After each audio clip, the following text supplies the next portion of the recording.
Me oleme siin stuudios külas Olavil. Olavi, kus me praegu oleme? Me oleme praegu siis Köia Paradiisi stuudios ehk siis minu näitusel, et see on siis minu 7. näitus, mis on siis teemal Shibari. See on aktifotonäitus, kus ma siis olen jäädvustanud erinevaid lugusid ja erinevaid kujundeid Shibarist, võimudünaamikatest, intiimsusest, haavatavusest, valust ja mõnust ja naudingust. Ja see on huvitav, me tutvusime sinuga tantrafestivalil. Just.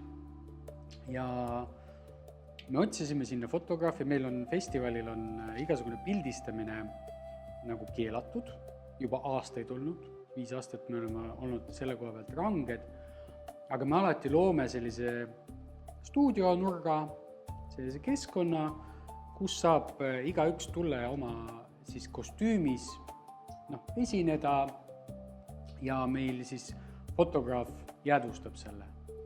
Ja kuidagi ilmusid sina meie nii-öelda välja ja ma olin ausalt öeldes üllatunud. Et üks fotomees jälle meil nurgas on ju, teeb seda tööd on ju, aga kui ma pilte nägin, siis ma sain aru, et see ei ole lihtsalt järjekordne fotograaf.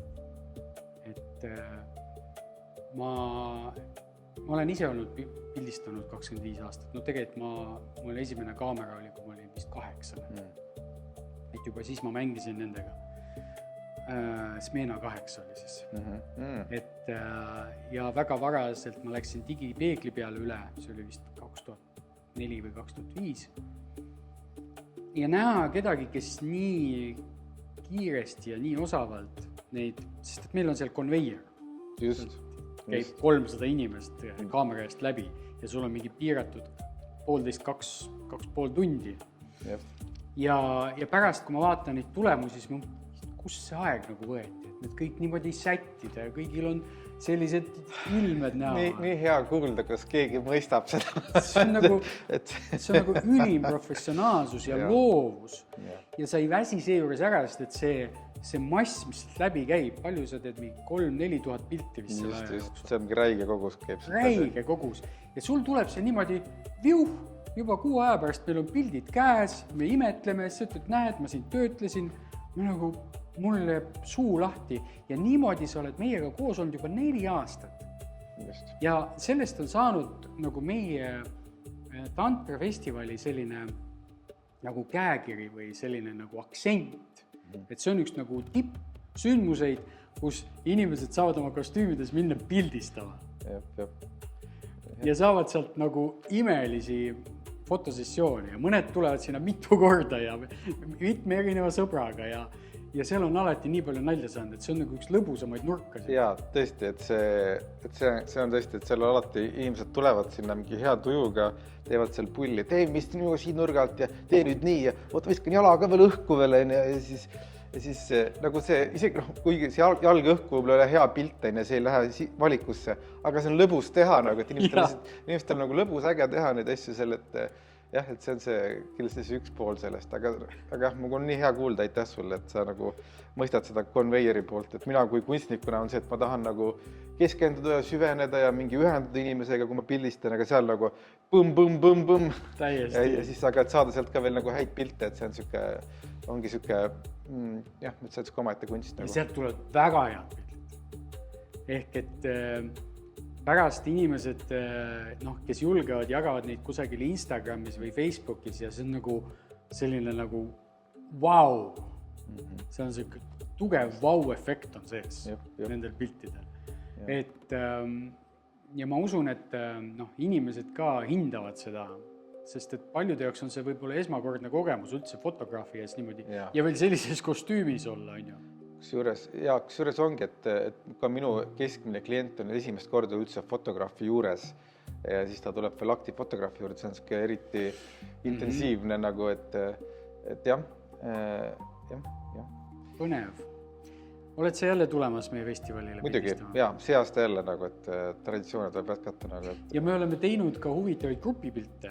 Viimane aasta sa tegid seal täitsa selliseid nii-öelda performance'id. Jaa, mul oli eelmine aasta, ma teadsin, et mul tuleks üks näitus tuleb millalgi kunagi veel ja siis ma käisingi teile välja, et ma nagu, et seal saavad kõik, kes soovivad, saavad tulla siis grupi fotosessioonile ja siis seal ma tegingi vist mingi 30 või 25 või mis iganes see arv inimesi oli seal suure massiivse grupi pildi, et need on ka siin näitusel olemas. Ja. Et, ja need tulevad ka vist teie sellele tulevasele vist sellele Tantra festivalile sinna üles kuskile. Super. Et see osa mu näitust läheb ka sinna Tantra festivalile, et saate... Ja meie selle aasta plakat on samamoodi Olavi fotost tehtud, mis seal samas festivalile sai tehtud, et selline inimpüramiid nagu, sellega oli, see tekitas ka palju selliseid erimeelsusi, osade jaoks oli see kuidagi sünge või nagu kultistlik, samas ma nägin seal nii palju seda kunsti ja ilu. Ja üks minu fotode tegemise võib-olla eesmärke või mis mul nagu naudingi selle puhul, et see tekitabki inimestes erinevaid tundeid. Et ma olen saanud nii mõnelgi korral sõimata inimestest, kes on mu näitusele tulnud nagu, aga mulle meeldib see, et inimene tuleb, tahab mind sõimata, ma annan talle tooli ja ma kuulan, mis ta mulle öelda on. Et inimesed tulevad erinevatest kohtadest, et kõigil ei ole õnnelik lapsepõlv olnud, et mõnel on näinud lapsepõlves vägivalda ja siis ta tuleb siia ja ta näeb võib-olla samat asja siin piltide peal. See triggerdab teda, jah? Ja see triggerdab teda ja see ongi okei nagu, et minu eesmärk ei ole tema halba tuju teha, aga lihtsalt, et tema näeb seda, igaks tõlgendab erinevalt.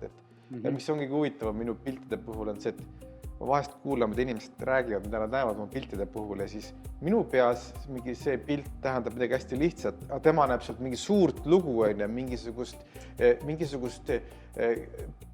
mitte pühalikku, aga midagi usuga seotud või midagi sükest, mingit preestrit ja mis iganes mingid asju nagu, siis ma mingi, vau, sa näed selles pildis palju rohkemat, kui ma originaalis mõtlesin. Aga siis ma noogutan kaasa, seda see tähendabki. Aga mulle meeldibki see, et ta tekitab palju erinevaid tundeid. Aga kunst peabki tekitama tegelikult tundeid. Ma arvan küll. See on ju tegelikult eesmärk omaette. Just, et sa saad vaadata ka enda sisse sellega nagu ja sa nagu midagi käivitad endas mingeid emotsioone, eks ole, et täpselt. Sa mitte ei lappa seda läbi. Jaa, just. Nii et üks nael, ütleme selline festivali tipphetki on tulla Olavi juurde fotosessioonile festivali raames. Meil selle aasta festivali nii-öelda kostüümiteema on Wonderland ehk siis imedemaa, panna sinna midagi eriti eksootilist selga ja saada täiesti tasuta endast selliseid põnevaid ja ülimalt professionaalseid kunstipäraseid fotosid. Kas sina ka festivalil mingit workshopi läbi viid? Et eelmine aasta ma käisin sinu ühes töötoas ja minu jaoks oli väga-väga rikastav, et kuigi ma tean kõiki neid asju, aga see, kuidas sa rääkisid ja kuidas sa seda asja läbi viisid, see oli nagu, mul on siiamaani see kuskil see leht seal arvuti laua peal, et mis ma kõik kirja panin seal nagu, et...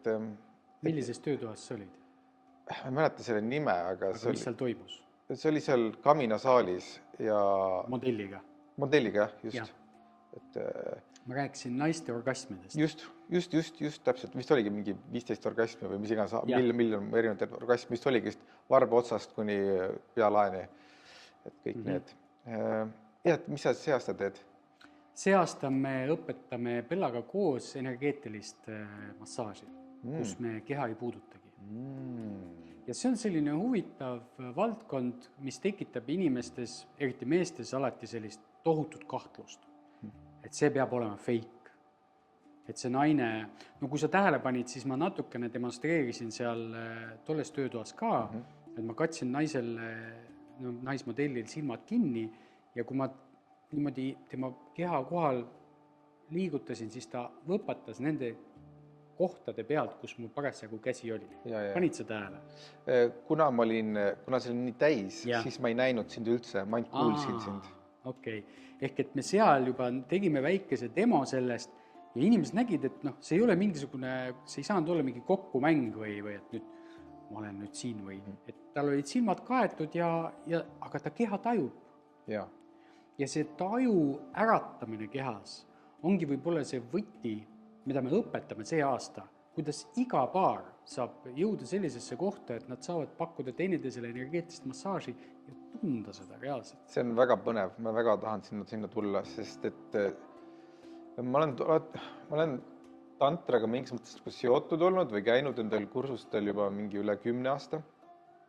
Aga alati ma olen tundnud, et mul ei ole neid energeetilisi võimeid, et kui ma panen käe ümber keha, siis vahest küll mingi naine võpatab, aga mina ei tunne nagu mitte midagi nagu, et ma nagu, ja siis ma olen nagu mingis mõttes nagu loobunud sellest energeetilisest poolest, ma olen käinud rohkem muude tarkuste pärast nagu, mis seal, sest see on nii rikkalik maailm, see tantrafestival, et sa ei pea üldse olema mingi uskuma energiatest, et saad seal nii palju kõiki neid muid kogemusi, aga ma alati tahtnud neid energiatega nagu rikastada oma oskusi, aga ma ei ole osanud. Et sellepärast ma olen ka mingis mõttes võib-olla Shibari teele sattunud, et see on nagu see, kus mina olen nagu andekas, nagu, et see on see minu teekond nii-öelda. Aga ma oma kaaslasega mõlemad oleme väga huvitatud sellest energeetilisest poolest ka, et ma kindlasti tahaksin tulla sinna workshopi vaata, äkki mul õnnestub midagi avada seal. Oled väga oodatud ja me anname seal sellised tehnikad, sest tavaliselt, kui sa lööd YouTube'i sisse energeetiline orgasm või energeetiline massaaž, siis sa näed seal, kuidas keha vappub ja on selline mees seal, ütleme, juhib neid energiaid, on ju. Aga mis vaatajal jääb nägemata, on see eeltöö, see eelmäng. Ehk keha on vaja üles soojendada, energiat on vaja liikuma panna ja siis surra-murra, simsalabim ja keha on täiesti nagu ekstaasis, on ju, ilma puudutuseta. Ja nüüd selle töötoa käigus me näitame tegelikult selle köögipoole ja selle eeltöö ära, mis on vaja teha selleks, et igal ühel see energia oleks tuntav, et igaüks saaks oma energia keha tunda. Ja me teeme seal sellised harjutusi, et ma garanteerin sulle, et sa saadki tunda oma energiakeha. Kohe päris kindlasti sa saad selle kogemuse kätte, et sa ei saa enam öelda, et mina neid energiaid ei tea ja kuidas see käib, aga niisama on huvitav. Et selle me murrame, selle müüdi me murrame seal. Super, olen põnevil. Aga nüüd, kui mina rääkisin oma loo, kuidas mina sind tantrafestivalil leidsin, aga kuidas sina leidsid tee tantrafestivalile ja mis sa üldse arvad sellest ja mis on sinu kogemus olnud selle sündmusel? Ja, minu tantrafestivalil ma vist kuulsin sellest palju. Ma olin, nagu ütlesin, ma olen tantraga olnud mingis mõttes seotud juba 10 aastat juba, et ma olen käinud ka siin Osho õpilaste juures ja seal see oli Mooses kunagi vist oli vist ja igasuguste muude naljaninade juures. Aga esimene oli 2017, kus ma sattusin 9 päevaks, läksin sinna, sest mul ei olnud aega rohkem olla, aga ma juba vaimustusin ja võtsin päris palju kaasa sealt. Ja siis ma sattusin seal käima nagu vaikselt, nagu vist oligi siis kui oli see, et iga kord, kui ma sinna satun, olen sealt alati midagi kaasa võtnud, et ta on väga rikastav olnud. Jah. Kuidas sa kirjeldaksid neid inimesi, kes sinna festivalile lähevad? Kes seal käivad ja mida nad seal teevad? Inimestel on hästi palju tabuteemasid seoses tantrafestivaliga. Enamus ikkagi mainstreamis arvab, et see on mingisugune grupiseks ja swingerite kokkutulek. Aga mis seal tegelikult siin, kuidas sina seda nagu insiderina võib-olla nagu jagaksid? Ja, et ma grupiseksi ei ole veel siiamaani näinud, et võib-olla see kuskil toimub, see kuskil siis kui mina ei näe nagu kellegi telgis kuskil kellegi telgis. Üks aasta oli küll telgis, kõrvaltelkides käis räme andmine nagu, et siis ma mõtlesin, et nagu, et kurat, miks nad kõik 5 minutiga ei lõpeta, miks nad seal tunde võivad seksida nagu, et nagu vale festival nagu. Sest ma olin üksi omas telgis nagu ja ma olin seal, pidin kuulama seal 2 tundi, kus kõik seksivad. Aga see oli 1 aasta, aga üldjuhul ma peale seksi väga palju näinud, aga see on, ma ütleks, et ta on nagu, ta avardab hästi kõvasti erinevaid enda sisemisi mingisuguseid külgi ja pooli ja kuidas inimestega ühenduda ja ühendust luua. Ja ta aitab tõsta tundlikkust ja seal on nagu niivõrd palju erinevaid teemasid, töötubasid, kus käia nagu, et sa võid käia mingi töötoas, kus sa avastad endas mingid uusi pooli või külgi või emotsioone või kirgesid või siis ta on väga teraapiline ka, ma ütleksin. Ja sa õpid tundma naisi, sa õpid tundma mehi. Et alati vallandab kuskil midagi kellelgi, et heas mõttes, et ta on nagu heas mõttes suur teraapia. ja vahet pole, kui palju ma olen elus kogenud ja näinud ja tarkusi saanud igalt poolt. Jälle, ja isegi kui ma tean neid harjutusi ja ma teen jälle midagi läbi oma kaaslasega, jälle mingi harjutuse seal, mingi meistri käe all seal nagu seal, siis on jälle olen targem ja jälle olen võimsam ja ilusam ja ägedam. Et kunagi ei vea alt nagu see tantrafestival. Isegi viimati, kui ma käisin oma kaaslasega, ma tänasin Bellat nagu, et aitäh, et sa nagu tegid, et see oli jälle nii vaimustav ja äge nagu. Et jah, väga võimas. Väga tänuväärne asi olen see, mida te teete nagu, et ma ei tea ühtegi teist, mis oleks nii äge. Ja mis ongi selle puhul äge, et seal on nii palju korraga, seal on 3 töötuba korraga, et sa, mul ei meeldi, ma ei taha teha seda, mis seal on, et ma lähen teise nagu, või et ikka leian mingi huvitav asja nagu. Täpselt. Või lähed sinna spa-alale, kus on 3-4 erinevat sauna ja basseini ja saad sealt mingit tuttavaks kellegi. Just, ja siis räägid saunas selle juttu, et sa mõtled, mul on kopp ees, ma ei taha ühtegi töötuppa minna, lähed sauna ja räägid sa kellegi juttu 2 tundi ja saad mingi veel ägedam kogemuse nagu. Täpselt. Super, aitäh Olavi.